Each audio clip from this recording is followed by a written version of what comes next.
अस्सलामुअलैकुम नाजरीन, INN news के साथ मैं हूँ आपका होस्ट हमज़ा यासीन।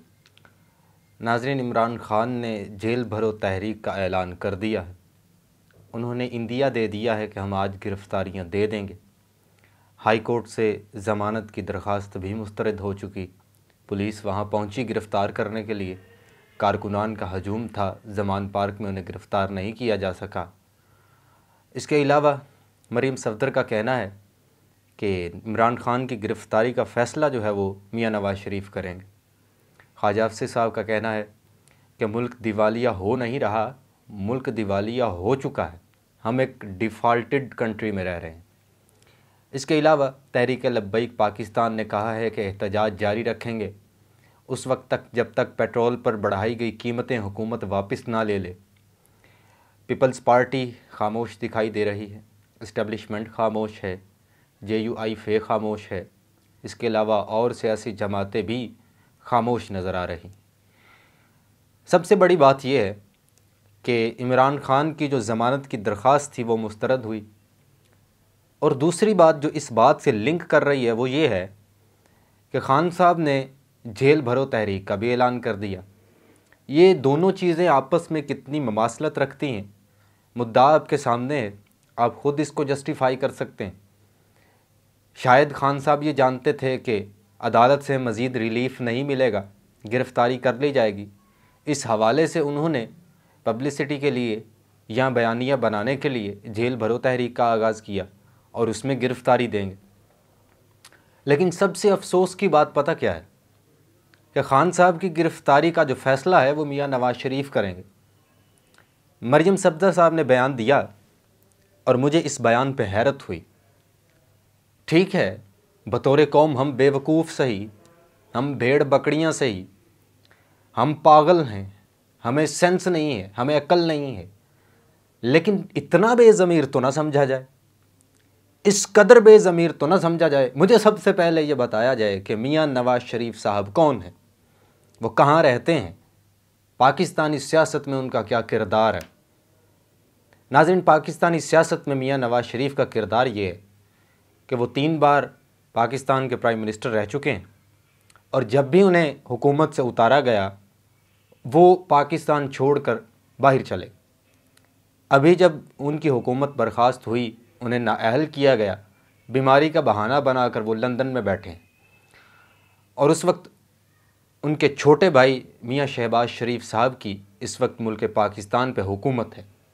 वो इस मान से मरियम सफ़दर साहबा कह रही हैं कि उनकी गिरफ़्तारी का फ़ैसला मियाँ साहब करेंगे। मुझे इस बात का अफसोस है। हमारी तकदीर का फ़ैसला मियाँ साहब करेंगे, हमारी मईशत का फ़ैसला मियाँ नवाज़ शरीफ साहब करेंगे, इमरान ख़ान की गिरफ़्तारी का फ़ैसला मियाँ नवाज़ शरीफ साहब करेंगे और इसके अलावा मियाँ नवाज़ शरीफ साहब पता नहीं क्या क्या करेंगे। जो करना चाहिए था वो हमें कभी नज़र नहीं आया उनके 3 साल दौरे हुकूमत में। ये बात वाकई तकलीफ़ दे है। ख्वाजा आसिफ साहब से एक बड़ी मुनफरिद किस्म की उन्होंने स्टेटमेंट दी है कि हम डिफ़ॉल्टेड कंट्री में रह रहे हैं, मुल्क डिफ़ॉल्ट हो चुका है। अब इस बात का अंदाज़ा या सिर्फ ख्वाजा आसिफ साहब को है या बाकी हुकूमत को भी है, या इस बात का अंदाज़ा इमरान ख़ान को हुकूमत से उतारने से पहले भी इनको था कि इस तरह होगा। खैर, जो भी कुछ हो रहा है इस मुल्क की सियासत में बड़ा मज़ेदार हो रहा है। जो कुछ नहीं कर सकता वो कर रहा है, जिसके इख्तियार में एक चीज़ नहीं है वो चीज़ कर रहा है, और जिसके इख्तियार में कुछ है वो अपना इख्तियार इस्तेमाल करके वो नहीं कर रहा। हमारे यहाँ गंगा उल्टी बह रही। ख्वाजा साहब, ये बात ठीक है। मैं समझता हूँ जब किसी घर के हालात ख़राब होते हैं तो उस घर में बैरूनी मुदाखलत शुरू हो जाती है। मोहल्ले का लंबड़दार भी उसमें मुदाखलत करता है, इलाके का जो थोड़ा सा बाअसर शख्स है वो भी उसमें मुदाखलत करता है, इर्द गिर्द के हमसाए भी उसमें मुदाखलत करते हैं। हमारा मुल्क वतन पाकिस्तान जो हमारा घर है ये कमज़ोर हो चुका है। आपने कह दिया कि डिफ़ॉल्ट हो चुका है तो इसका मतलब है भाई इंडिया इसमें मुदाखलत करेगा। अफ़गानिस्तान जिसको चंद दिन हुए हैं अभी खुशहाली का मुंह देखे, वो भी इसमें मुदाखलत करेगा। अमेरिका शुरू से करता आ रहा है, बरतानिया का ही तो ये मुल्क है, वो भी इसमें मुदाखलत करेगा। तो फिर क्या करेंगे? जब आप मर रहे होते हैं तो मौत के वक्त पानी का एक घूंट आपके लिए पूरी दुनिया से ज़्यादा कीमती है। अगर आपके पास पूरी दुनिया की बादशाही है, आप बेच डालेंगे पानी के एक घूंट के लिए, तो क्या होगा? अब अगर हम डिफ़ॉल्ट करते हैं, हम अपने असासे बेचेंगे, हम अपनी सड़कें बेचेंगे, हम इदारे इदारे बेचेंगे, हम अपने तवानाई के ज़खायर बेचेंगे। और सबसे बड़ी बात, जो ख़बर बड़ी देर से गर्दिश कर रही है, जो ख़बर बड़ी देर से लोगों के ज़ुबान पे लफ्ज़ बनी हुई है, वो ये है कि हम अपने एटमी असासे बेचेंगे। और मद में हमें दुनिया ये बात की गारंटी देगी कि हम आपका तहफ़्फ़ुज़ भी करेंगे और आपकी इकॉनमी को भी ठीक करेंगे।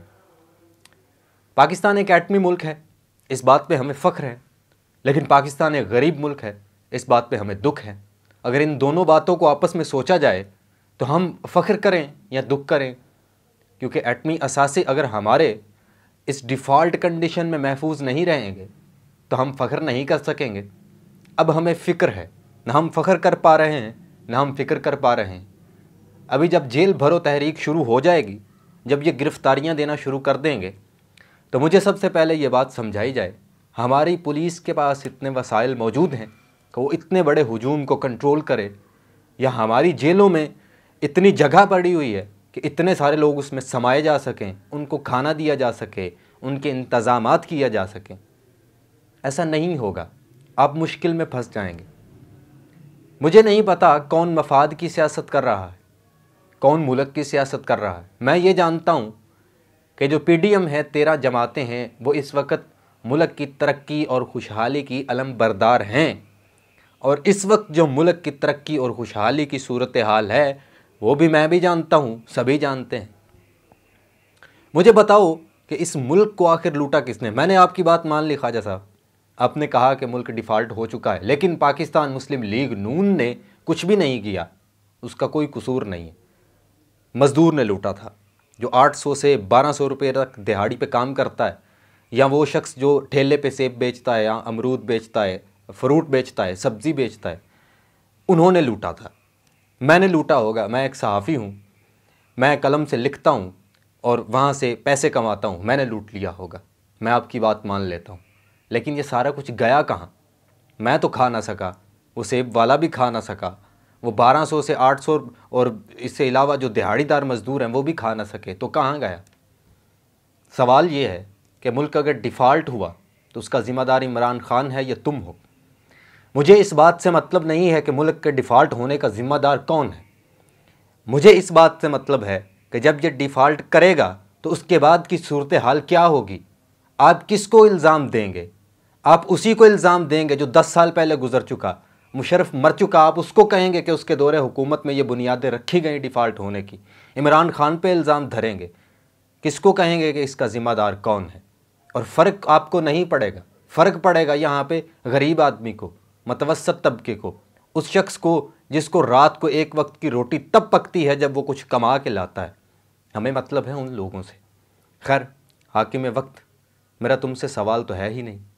मेरा सवाल उनसे है, ये वतन जिनकी प्रॉपर्टी है, जो इसके मालिक है।